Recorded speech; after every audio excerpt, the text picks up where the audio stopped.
Okay, I think most people are back now, so I think I'd like to make a start on the next session, which is experiences of engagement in drugs and disorder. There have been some changes to this session and I haven't updated the final slide, but I am really, really delighted to be able to welcome Bryan Triana and Cines and Linda Ordoñez from the Colombia team. Sai Phu, who has replaced at the last minute Sai Phu Murng, who unfortunately because of technical issues isn't going to be able to join the session. And I know that in case of technical collapse, we also have Patrick Meehan in the room who will be able to help us out if it comes to that. And also Orzala Nemat. We will be first I'll be talking for a few minutes about policy engagement in the programme, and then I will bring each of my colleagues into the conversation to discuss some of their experiences of engagement. Could I have the next slide, please? Many thanks. Sorry, I am struggling here with the slides in front of me. Okay, so in thinking about this question, what is engagement? A really broad definition is that it's the processes and activities that enable research-based evidence to have an impact on policy and practice. But I think it's also, I should say, one of the three pillars of drugs and disorder, and I think one of the three pillars of the GCRF research model. So it's an important element of this generation of challenge research programs. But for me, what exactly engagement is depends on several things. It depends on who you are. It depends on where you're standing. It depends on in what direction you're facing, and it depends what you're trying to achieve. What do I mean by this? Well, who you are, that's partly about who you are as an individual and what you do. Perhaps you're a researcher, perhaps you're like me, more of a knowledge translator, a communication specialist. Perhaps you're someone who works in a policy or practice organisation and uses research as part of your work. But who you are depends on what engagement means to you. What do I mean by where are you standing? This is about what context you're in. What is that place, and what are the constraints and opportunities for the use of research to engage with policy in that place? We've heard a lot in the last couple of days about how context affects how context has affected the research and what's happened there, but it's also affected the engagement. What direction are you facing in? This is about where you are trying to have influence, what you're trying and who you are trying to reach with your engagement activities. And finally, what you're trying to achieve. What's the change that you're trying to make happen through engaging with your research? Are you trying perhaps to provide more accurate, grounded information so that policymakers can understand better? Or perhaps you're picking a side in areas of contestation or conflict and becoming a resource for advocacy. So I would argue that the answers to those four questions in all of our cases, for all of the people who are in this room, shape what engagement is and what happens because of it, crucially. Can I have the next slide, please? Okay, so I thought I'd work this through by talking a little bit about the view from where I stand as a way of sharing some of the things that have been done around policy engagement and the part of the project that I work in. So who am I? I'm a research communication specialist, and I support researchers to translate their research into a range of outputs and help create spaces in policy and practice ecosystems where the research can be discussed and learned from. So where I stand in this project is in the UK, coordinating engagement in the UK-based lead institution of this research consortium. So this is partly about bridging different partners in the consortium to learn about and amplify what they're doing in terms of engagement. But it's also about acknowledging that part of what I do is really based here. So the question, what direction am I facing? Where am I trying to have influence? A lot of my work is about looking towards an international policy space, but also crucially a policy space in the UK in terms of its foreign policy and its policies and practices on development research funding. What am I trying to achieve? On the slide I've written from our research engagement plan, in fact, the objective that policy and practice stakeholders in the development and peace building fields are more likely to think critically about drugs and illicit economies in the borderlands and to take them into account in their work.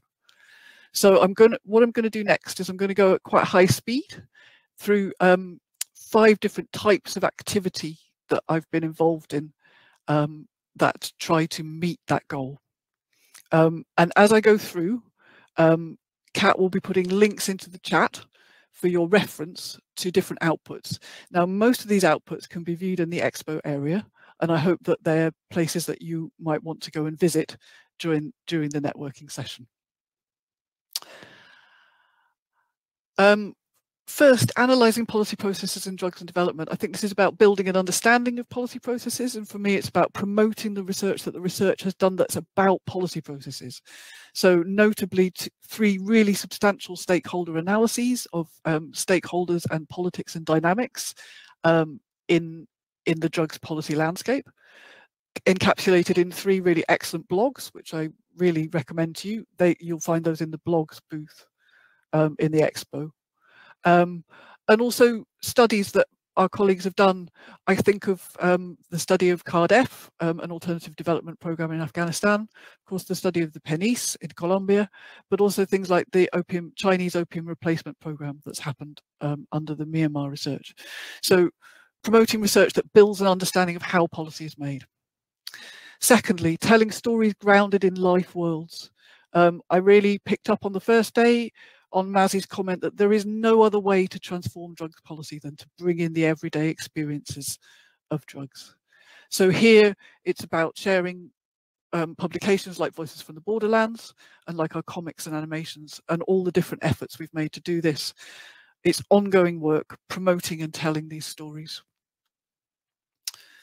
Thirdly, communicating insights from research to communities of practice and policy. A really good example here is the policy paper by our engagement partner Christian Aid, Violence, Peace and Drugs in the Borderlands, which condenses and synthesises what the project's learned on violence and peace into messages that are targeted quite specifically at the EU and that are being shared through spaces of advocacy and engagement that Christian Aid has built up over its years working on these issues. Fourthly, framing academic research around policy narratives. I think it's really important to say that some of the more academic publications of this programme are very, very closely related to policy narratives, and I think this is a really important way of meeting that objective that I've got on the top of the slide. A really good example is the World Development article by Camilo and Francis, which challenges the narrative that land formalisation is the new magic bullet in counter-narcotics. A really good example of using the project's research to interrogate a contemporary policy narrative.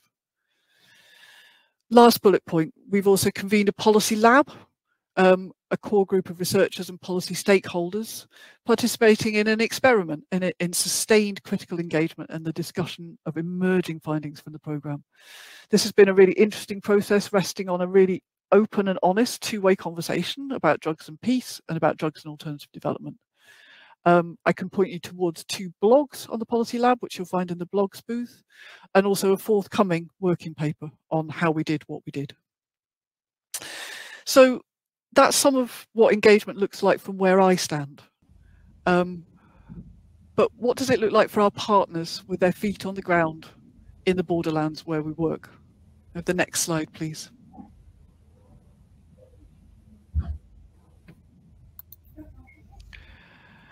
There are 2 broad patterns that I can see across the engagement activities that have happened at the national level. The visibility of those marginalised in drug economies and changing public perceptions about that. As we've often heard over the last few days, it's about raising borderland voices, but it's also about challenging negative stereotypes and common misunderstandings. 2 good examples of this are the Faces of the Growers campaign of COCAM, which drew on the research described in Christian Aid's blog in the blog booth, and the Easy Money photo expedition, and you can see this in the expo booth. A second broad pattern is of researchers engaging with people's organisations and their representatives to support social change in favour of those most marginalised by borderland illicit economies, which we'll hear much more about as we go on through this session. Neither of these things, of course, are as straightforward as they might seem. And I'd like to share a few words from Mandy Sadan from the Myanmar research team, which are taken from the project's podcast on drugs development and peace processes, a gender lens. Can I have the next slide, please? Mandy said in that podcast, we need authentic voices from the borderlands to come forward and be heard more clearly and respected. But we have to be prepared when we do that we might not always like what we hear, and that there may be a tension and an ideological division between this bubble of policymakers and the drugs world that operates in international organisations, and how local people think and feel and experience these issues on the ground. Too often they're dismissed because they make us feel uncomfortable, that they've come from the illiterate or the ignorant or the prejudiced. We have to find different ways of interacting with those voices and experiences in a way that takes them seriously. I think this challenge of interacting with the voices and experiences in a way that takes them seriously to bridge the gap between something called policy and what people think and feel is one of the most difficult, but one of the most pressing challenges facing us in our work, and one that we'll hear more about as we turn to our three countries. Kind of the next slide, please. First, we'll be going to Colombia, where the research has focused strongly on coca production, and engagement has centred on the rights of coca growing communities and research on the National Crop Substitution Programme. In Myanmar, the researchers look more at consumption, and the engagement activities that we'll hear about from SHAN State have centred around the possibilities of harm reduction. In Afghanistan, we've built up a really nuanced understanding of cross-border trafficking and trade, and that's been central to engagement activities that are focused more on publications and expert advice. Our presentations today don't cover everything, and there are lots of people in the room who've been involved in different aspects of our engagement, and we hope that they'll contribute to the fishbowl discussion later on in the session. But first, without further ado, I feel I've probably talked too much. We'll go to Colombia, and we'll hear from Bryan Triana and Linda Ordoñez from the National University team. So I can see you both there. I hope you're hearing me well. I'd like to ask you first if you can tell me about the three kinds of activity that have been woven together in the engagement work of the Colombia programme. Yes, Karen, thank you. Can you hear me? Yes, loud and clear, thank you. Okay, so one way we have sought to influence policy is by using research results to inform public opinion and policymakers through publications, events, exhibitions, and contributions to policy reports and legislation. The second way has been by undertaking legal actions, which use the mechanisms available in the Colombian judicial system to produce tangible results for the communities or organizations involved. And the third is the engagement with peasant social organizations, indigenous authorities, Afro-Colombian councils, and coca grower families with whom we have worked in the field. Great, so that's, yeah, three really clear threads. Could we have the next slide, please? So the first of those three threads that you just introduced, Linda, we're not going to discuss in the detail, but that's what this slide shows, and it shows some of the amazingly diverse ways that you've produced and promoted and used a really large number of different kinds of publications and outputs. And they show you reaching out to different audiences and different spaces with different objectives, I think, and different ways of using data and evidence to have an influence. I could draw attention to many of the things on this slide, but one thing that particularly struck me was the Forced Eradication Multimedia Report, Forced Eradication: A Policy That Kills, that mapped up-to-date evidence on violent forced eradication to oppose this practice. But I'd also like just to flag your participation in the preparation of a Senate bill to prohibit aerial spraying with glyphosate, which, although it wasn't successful, I think is a really, really interesting illustration of how the research has been woven into that kind of process. But we will look in detail more at the direct influence on decision-making through legal strategies and relationships with social organisations. So if we could have the next slide, please. So here we're going to be hearing from Bryan, about the two types of legal strategy that we can read about on this slide. This way of making a direct influence on decision-making processes. So two different types of judicial initiative. Bryan, I wonder if you can tell us the difference between the two. Of course, Karen. I'm going to start with amicus curiae. The amicus curiae is an intervention made by a person or an organization in judicial proceeding in which is not procedural part, but in which it may have an interest or may contribute something relevant to the case. Normally, it is used in legal action related to the protection of human rights by organizations or individuals from countries other than the current state in the case. However, in Colombia, it is usual that some national human rights subjects or organizations use these mechanisms to intervene in different processes of national interest, as in the case of drugs policy. We use these tools on several occasions. Different communities and regional social organizations present legal action to stop the manual eradication of illicit crops carried out by the military force in 2020, while we were still in confinement due to COVID measures. This action were accompanied by human rights organizations from Bogota that help the communities present the lawsuit in several Colombian municipalities. We intervene in 6 of these actions.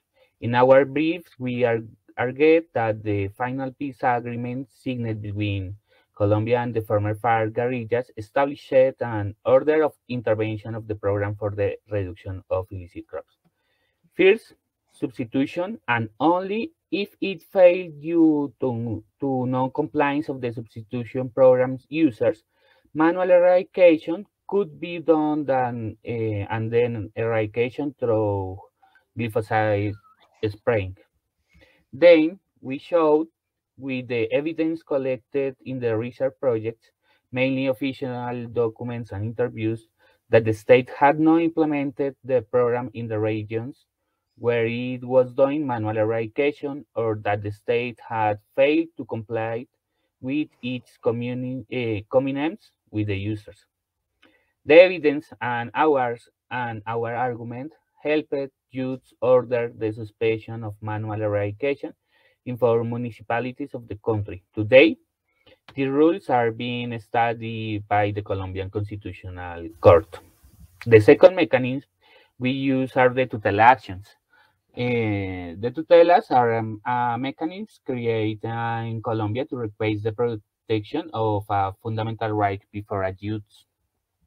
In the development of the investigation, we found that the substitution program violate different fundamental rights of the people who enroll in this policy.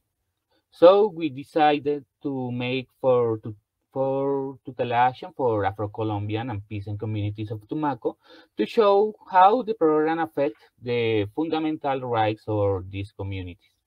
As in the amicus actions, the evidence collected in the investigation was very important in the tutelas. For example, one of the fundamental rights that we found affected by the program was the minimum vital rights. In Colombia, this right has been defined as the personal guarantee to satisfying basic needs. And in the survey we conducted with users in Tumaco, we saw that the income of the families enrolled had progressive decrease, partly due to the failure of the national government to deliver the economics components and productive projects it promised.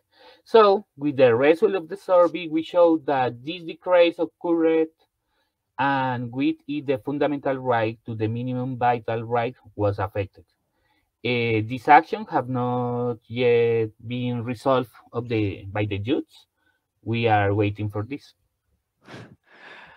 Thanks, Bryan. It's really fascinating to hear how you've worked with those legal strategies. And to me, this is a really innovative way of using research data for engagement. And I wonder if you could tell us a little bit about what kind of relationships lay behind the development of this work.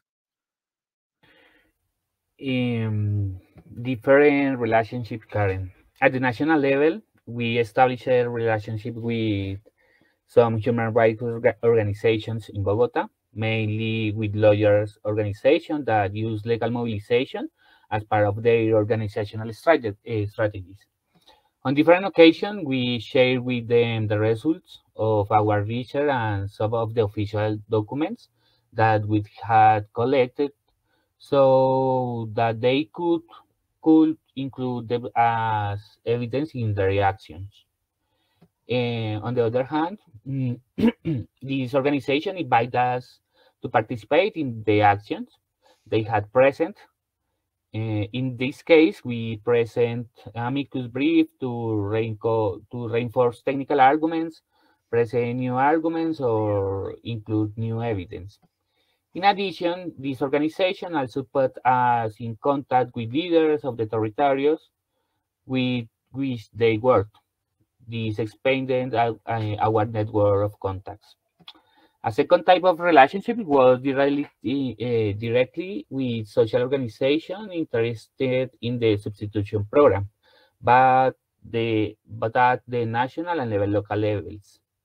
With this organization, we established a relationship of reciprocal collaboration in which they help us in our academic work, giving us interviews, participating in the survey, or giving us new institutional or social contacts. And we repay them in different ways, among them by providing legal support or training in this aspect. The latter was our main objective, to create capacities in the organization in legal and technical matters. Therefore, we try to generate a space in which we explain in a simple way the main legal mechanism to request information or request the protection of fundamental rights. In this way, we try to have an impact on communities that collaborate with us and not merely to carry out our academic work.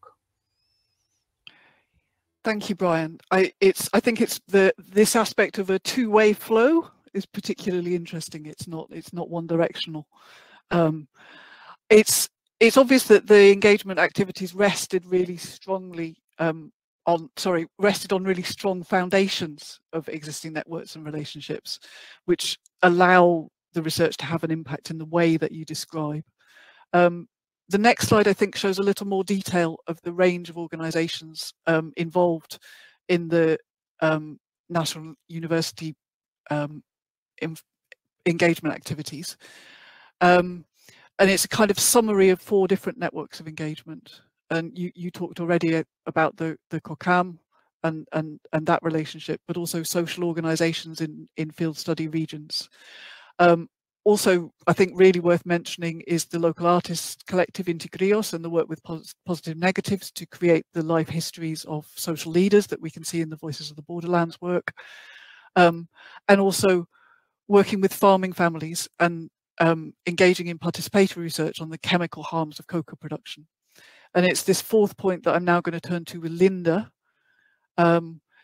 to ask about whether in the GCRF project, whether you were enabled to do new things in these relationships with social organizations that you hadn't done before. Absolutely, Karen. The project allowed us to relate with social organizations in new ways.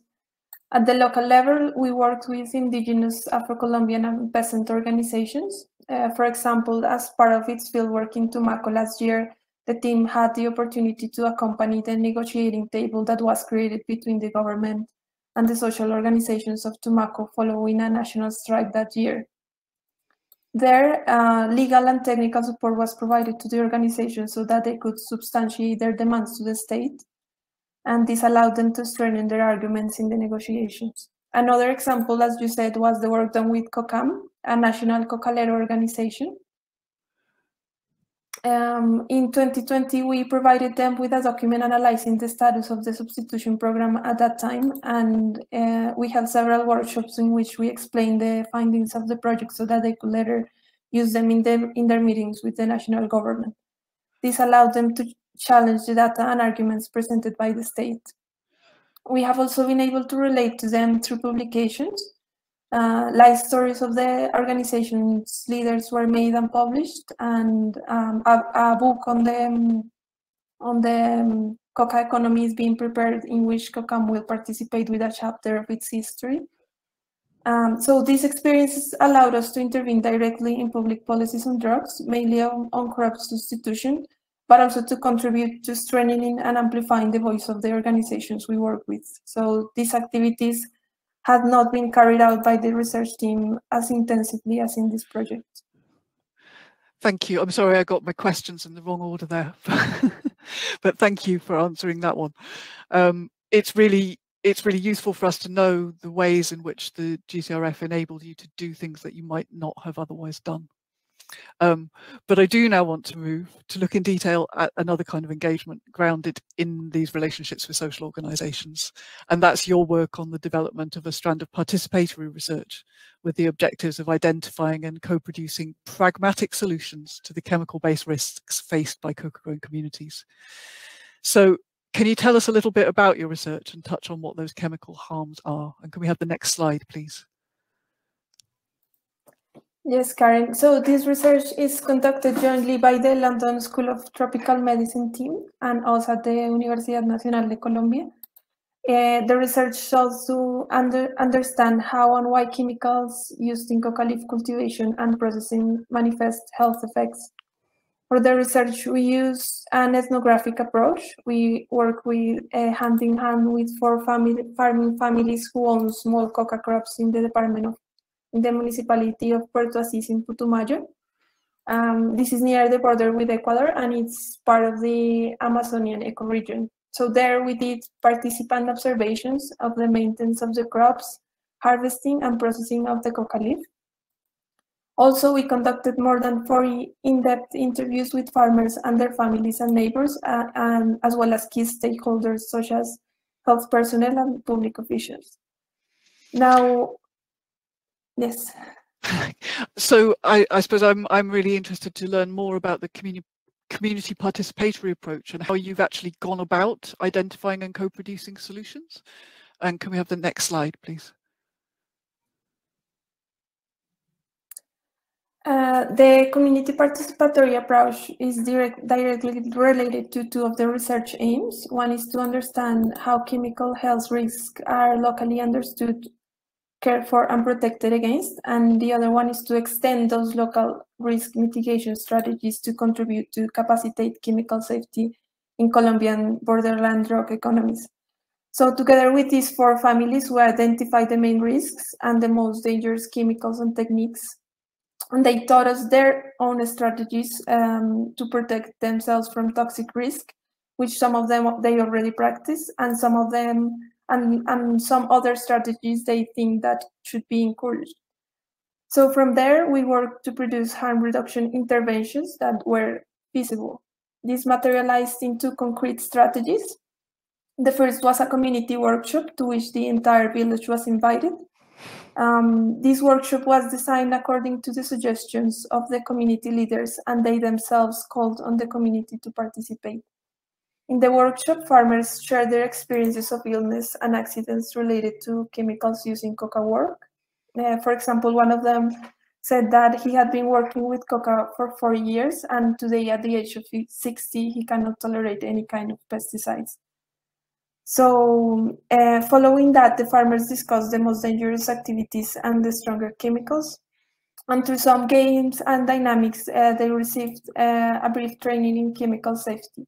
For example, by learning the meanings of the color labels on agrochemical bottles to identify the level of toxicity. And finally, they discussed among themselves which ways of reducing risk they will be willing to implement. One farmer, for example, shared with his neighbors a technique that spares them from having to suck up through a hose a mixture containing water, sulfuric acid, and the alkaloids extracted from the coca leaf.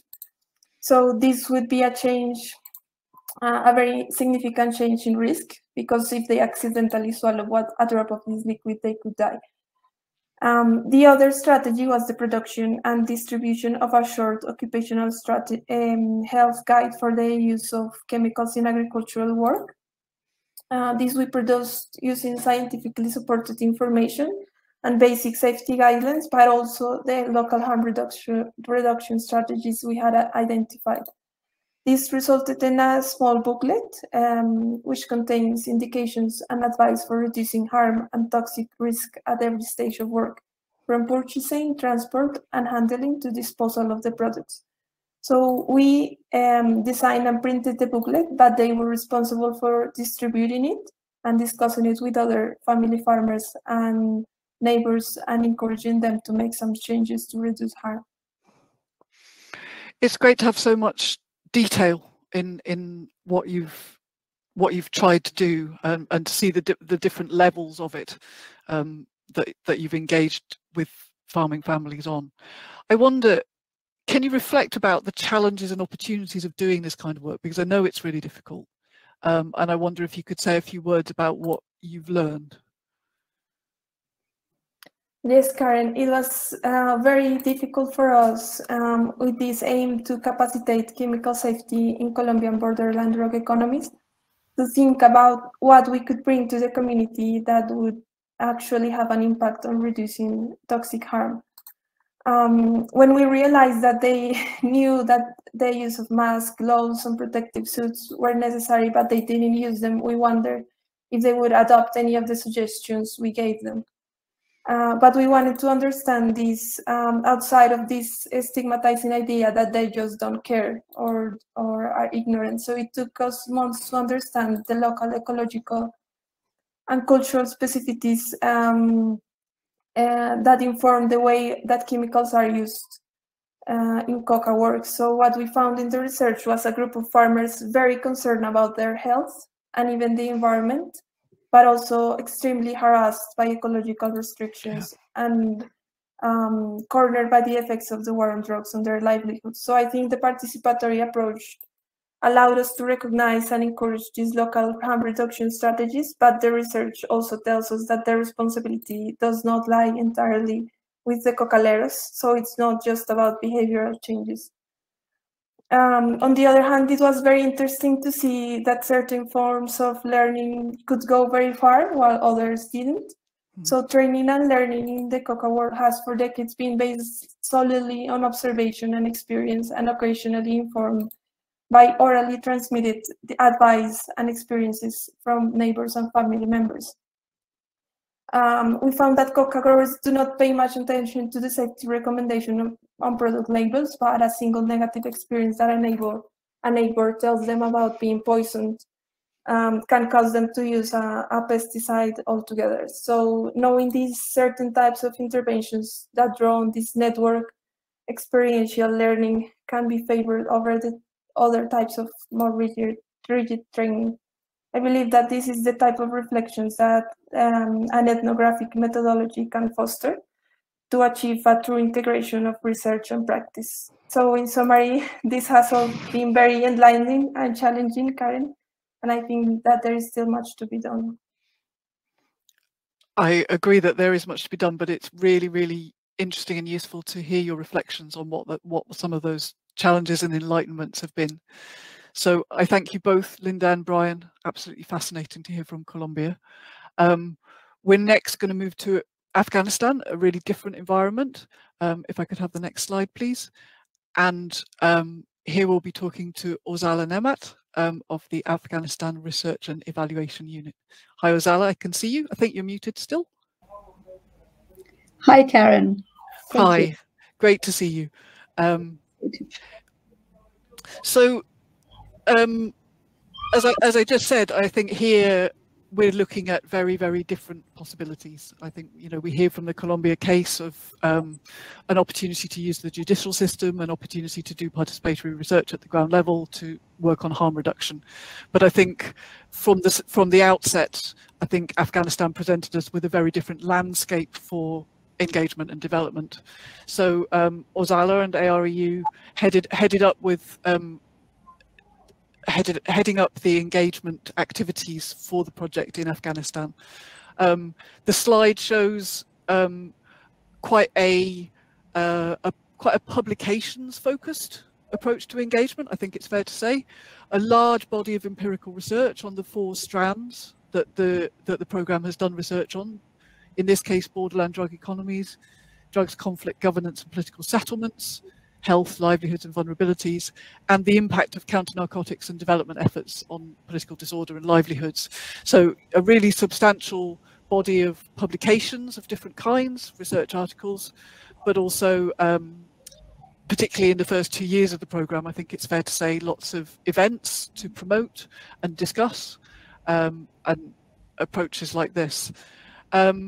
I think I also see increasingly, as the changes that happened in Afghanistan last August came to fruition, I also saw a shift in the kind of demand for research, and we found ourselves as a programme increasingly getting requests for evidence, for information, and so I think engagement strategies at that time became a lot more reactive, perhaps is the right word. But nonetheless, those requests for evidence built on a foundation of relationships that were already there. I can think of, for example, the research team has briefed the UK FCDO, Afghanistan and Pakistan teams over the course of 2 years on a regular basis as findings from the research have become available. I'd like to turn to you, Orzala, now and ask you about some of the challenges that you've encountered in using the messages and policy implications of the research to engage with policy and practice in Afghanistan. And first, I'd like to ask you, what were some of the broad challenges that you've encountered in this work at the beginning of the programme, before the changes that happened last year? Could we have the next slide, please? Thank you very much, Karen. Thank you for your points. Definitely, we've had quite dramatic changes in Afghanistan and the lifespan of this project over the last few years. So some of the dilemmas and some of the challenges that we faced in the policy engagement on drugs has been more around, for example, the issues of whether we should focus on technical or political domains. And it's interesting, Afghanistan being the largest producer of opium probably around the world, also had quite a significant allocation of international donor funding to counter narcotics, whether through eradication or through alternative livelihoods and so forth. But when we try to do the stakeholder analysis to sort of identify who are the key people within these two technical, we faced challenges in terms of finding, like, do we have really national level technical experts? Luckily we had, but they were people, the technical experts that we engage with and they participated in our meetings in the initial years of this project were mostly people with good position, good expertise and understanding of the topic, but probably less authority to do things or to change things. On the political side, what we faced were mostly the government political side, I would say, was very constant changes on the top positions. For example, if we plan to bring the research findings to the attention of the ministers or deputy ministers, we found them completely disengaged because this was not the area that they focused. And in one ministry, they focused around a range of topics. And B, they would not really have the enough in-depth understanding of what was being discussed. Then that brought us to the second dilemma that we faced. Is there at the national level in a country like Afghanistan, with all the conflict years and with all the political turmoils and everything, is there really a capacity at the national level to absorb the research findings? So the corner of the earlier slide that Karen showed you had like a cartoon animations, or simplifying the language. So we've taken these kind of creative initiatives in this project to simplify the research findings so that it is absorbable to some extent to people in the policy circles. And finally, I have to say now, it is part of the past, but I have to say it, the biggest challenge we found was really who to speak to. And I'm saying this a little bit in a bold way, because there were demands at the national or even international platforms of having key policymakers from government. And believe it or not, when I have approached different ministries, I didn't get any response. My team didn't get any response. We approached the former president's office, and they've recommended, the office of the former president recommended someone that we were overconfident had nothing to do with drugs issues. So really, with millions or probably over hundreds of millions of dollars of funding arriving in Afghanistan, with large commitments from international community, including the United Kingdom, towards countering narcotics, it became at point very difficult for us as an Afghan national policy engagement institutions to identify who to really talk to at the national level. I think these were the dilemmas that we were facing at that period until August, mid-August last year. So I'd now like to turn to that enormous change and ask you just to briefly outline how the change of government has affected the landscape of drugs policy. Thank you, Karen. On this second question, I think what I would say is that we have to note the changes since August last year into three key dimensions. There has been a regime change. That means the government has changed, and so are the policies. We no longer have the same policies that we had in the past. Do we have policies, but are they? Is the government committed enough to implement them, is a question that we have to note. The position of drugs on the policy and political agenda at the national and international level has changed. That means donors who were funding counter-narcotic efforts have stopped those fundings, and the only priority at the moment is the humanitarian crisis to respond to. And that also means at the national level there are changes in terms of prioritization on the question of drugs, what to do, what not to do. And finally, the position of drugs in the economy itself is also in the process of changing, meaning some of those who are creating or sort of developing revenues out of the drugs economy, in drugs illicit economy, such as drugs, they have now become part of the ruling power. And so how this is changing the dynamics is really something that we need to look at when we move forward. Yeah. So I'd like to turn to that moving forward. So how, for you in this context and against this background of change, how do you see the role of an organisation like yours in trying to engage around drugs issues? Kind of the next slide, please. Thank you, Karen. With this regard, like you mentioned, and I have to say, I mean, I'm sure most of the audience coming from conflict zones will understand what I would say. In the midst of extremely increased violence, in the midst of the global pandemic, we had a lot of challenges to operationalize and to conduct this research itself. So in times where we face the dilemmas that we mentioned earlier in terms of, whether it is possible to engage or not, we say let's just prioritize development of comprehensive analysis of this. So thanks to that, we have now a very strong set of publications and analysis in our hands. Now, in terms of venues and spaces for influence, we also have possibilities. We have different institutions that we would wish to engage, and we are engaging as we talk, and we continue the conversations, and also looking for possibilities of continuing to watch over these processes throughout all different teams and topics. And I hope that my other colleagues in the conversation ahead can further help us in terms of strategizing our future engagements. Thank you, Orzala. It's obviously something that needs thinking through and needs further consideration and conversation. So hopefully some more of that will arise in the next section. I'd like to turn now to Myanmar, and I can see Patrick in the room, which means, unfortunately, that technical problems mean that Phu Murng hasn't been able to join, which is a real shame. Pat, I think you're muted still. Oh, great. Can you hear me now? I can hear you now. Could I have the next slide, please? So thank you so much for stepping in. I'm really, really sorry. We've tried everything, I think, in the background to try and get our colleagues from Myanmar onto this session. And so I need to make it really clear that this is Pat stepping in at the last minute to talk about some events that he didn't attend. So, you know, you've been part of developing this, you know, the words that we're going to say here, but they're not from your own direct experience. So first I was going to be asking Phu Murng or Sayol if they could tell us about how last year's coup changed the possibilities for engagement work in Myanmar.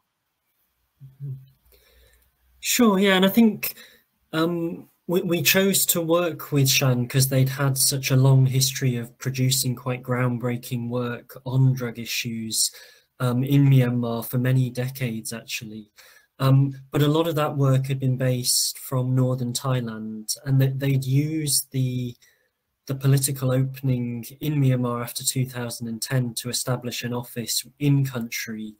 And as soon as the coup hit, I think they realized very quickly that independent media would be one of the first sets of civil society to be targeted.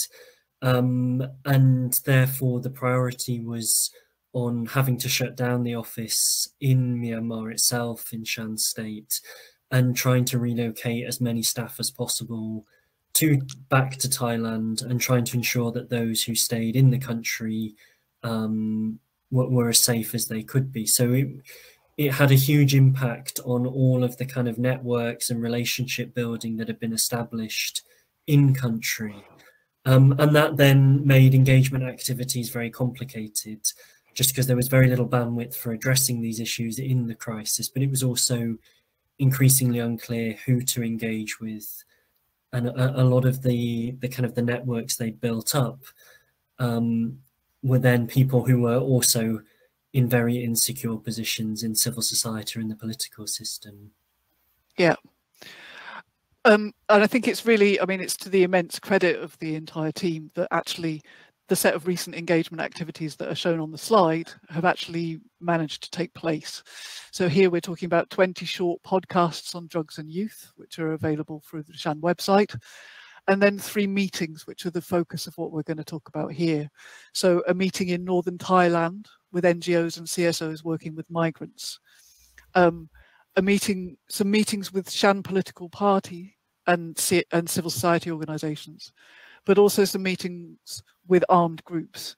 So I think these are all really interesting spaces and different configurations of actors that the SHAN team have tried to bring the research to. I wonder if you could tell us a little bit about SHAN's goals in doing this work. Could we have the next slide, please?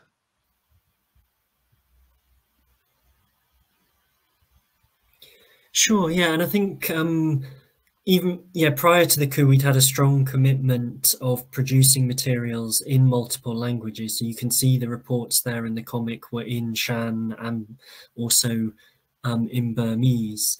And I think, it's testament to Shan that the breadth of organizations they've been able to engage with in terms of CSOs and also ethnic armed organizations, youth groups, migrant communities, in northern Thailand as well as Myanmar. And I think the aim of this was multiple. Partly it was to draw attention to the complexity of drug issues, in that this was not only issues around opium and around cultivation, which is often what Myanmar is associated with, but also the growing concerns around methamphetamine use, especially amongst young populations. And to try to engage with CSOs and especially youth groups on these issues. And also the motivation around engaging with ethnic armed organizations is that they are one of the few organizations that are providing a form of fairly rudimentary treatment programs in border-based bases. And a lot of the work that we've been producing in this project, some is already out, some is still in the pipeline, is looking at the decisions that families make to try to get support for family members who are dealing with drug issues. And for a lot of them, the only option really is to engage with the kinds of treatment services that are provided by ethnic armed organisations. So the aim of some of the SHAN work was to see what scope there was to engage with these actors, and to open up more of a dialogue around issues around drugs. And I think part of that is also to think through not only the harms that are created by drugs, but also some of the harms that are created by the responses to drugs, whether that is the issues around drugs still being a very taboo subject. So there's often a kind of difficulty of engaging with this topic, whether that's within families or within education, a lot of the stigma that is attached around drugs. So it was a way of trying to begin to open up some discussions around those issues. And I think, sorry, just the final point is that obviously most, if not all of these stakeholders know about drug issues in these contexts. You know, they've lived with them. These experiences are very close to home, often, you know, friends, family members. So it's not about providing new information often. It's more about trying to open up a space for discussion and dialogue. And I think in particular, the comics have been a way of trying to do that with youth groups and trying to open up discussions around drug issues within these kind of forums, and to get a sense that although this is SHAN sharing their knowledge around these issues, it's also trying to open up a discussion to learn from the people who are then participating in that, whether that is youth, people who are in drug treatment centres, migrant workers, and so forth. So what I'd really like to know next, given those goals that you've just outlined and those objectives, to open up a conversation, how did that actually go in these workshops? So you've carried out the workshops with these goals of engagement that you've just discussed, but can you tell us a little bit more about who was involved, what they were trying to achieve, and how the workshops went? Can I have the next slide, please?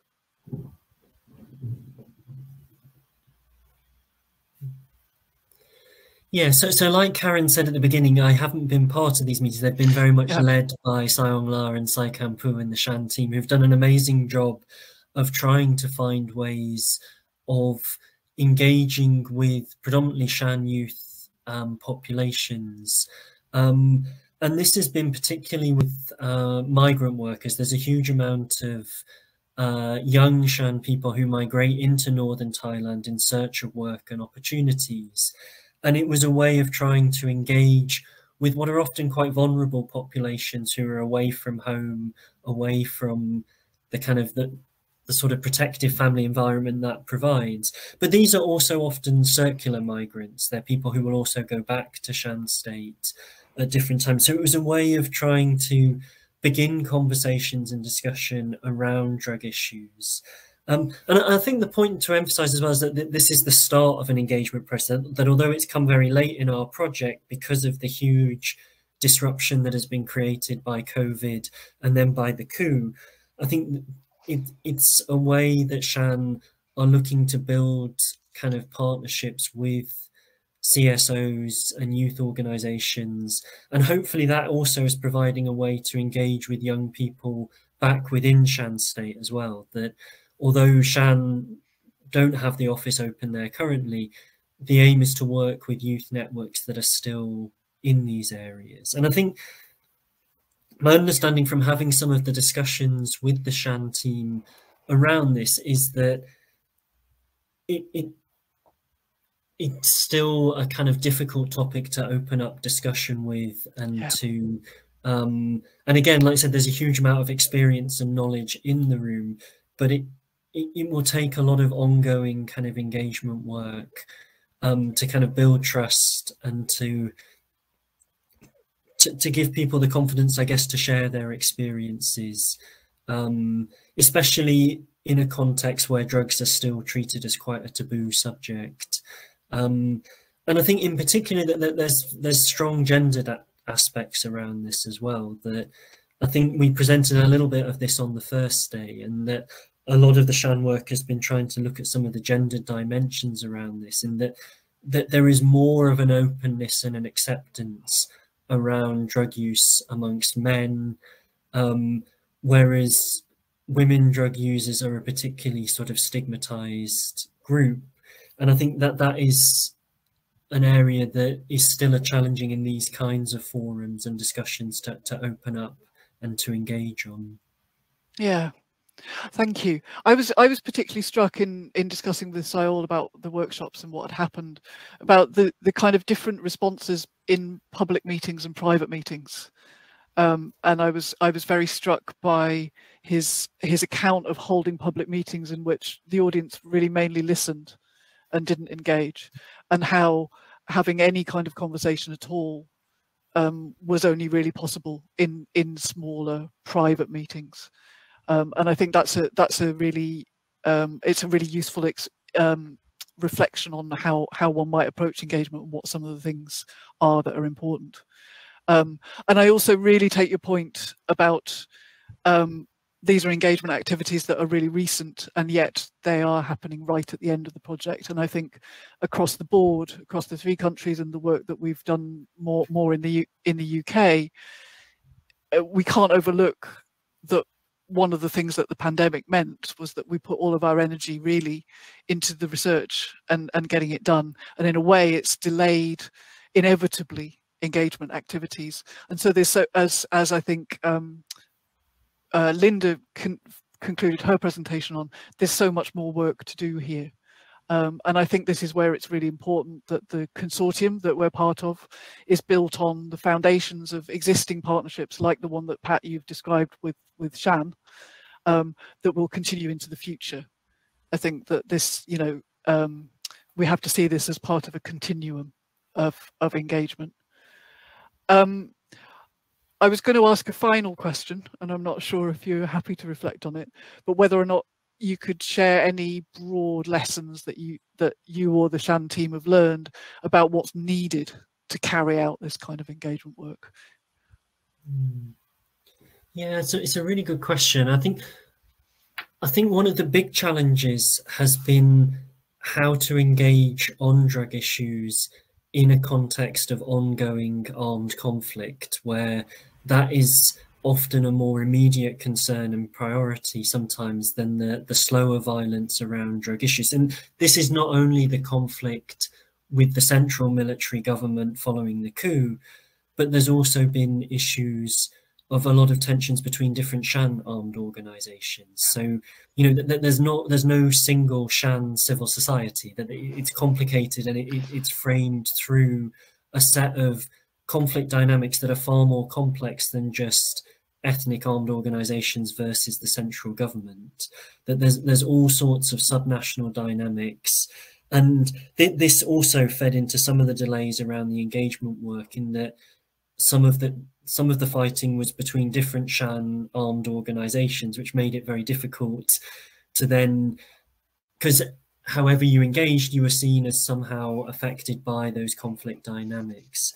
And I think the other point is that although some of the engagement work has come quite late on in terms of the work with the outputs, there's been a lot of discussions within the team over the past few years, because there have been other initiatives around engaging on drug issues that SHAN have been part of, and kind of public forums. And I think one of the really interesting points was by Ajahn Kunsai, who is kind of the founder of SHAN.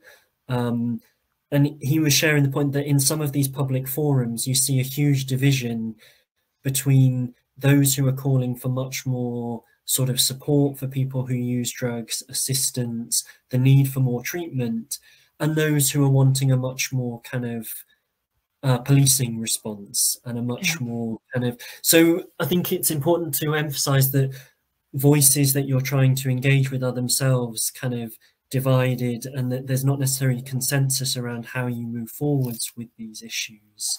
And I guess it's some of the discussion we've been having with SHAN going forwards, and I think what we would like to do moving forwards is also to think about how you translate some of these findings into sort of educational materials. That I think we found that some of the big dynamics that are driving drug issues in Shan State, unfortunately, are not going to change anytime soon. Conflict, huge economic hardship. But there are things around the edges of that you can try and do. And that one thing that is very clear is that there is very limited education materials around drug issues. This is something that is not on the curriculum in schools and is not really discussed. So I think that would be an area that we would like to continue working together on beyond the end of this project, around thinking with youth organisations what kind of messages and forms of engagement are effective for at least trying to kind of address some of those issues. Fantastic. Thank you very much, Pat. And thanks again for stepping in at such short notice. I think this draws this element of the session to a close. Thank you, Orzala, Brian, Linda, Patrick, very, very much.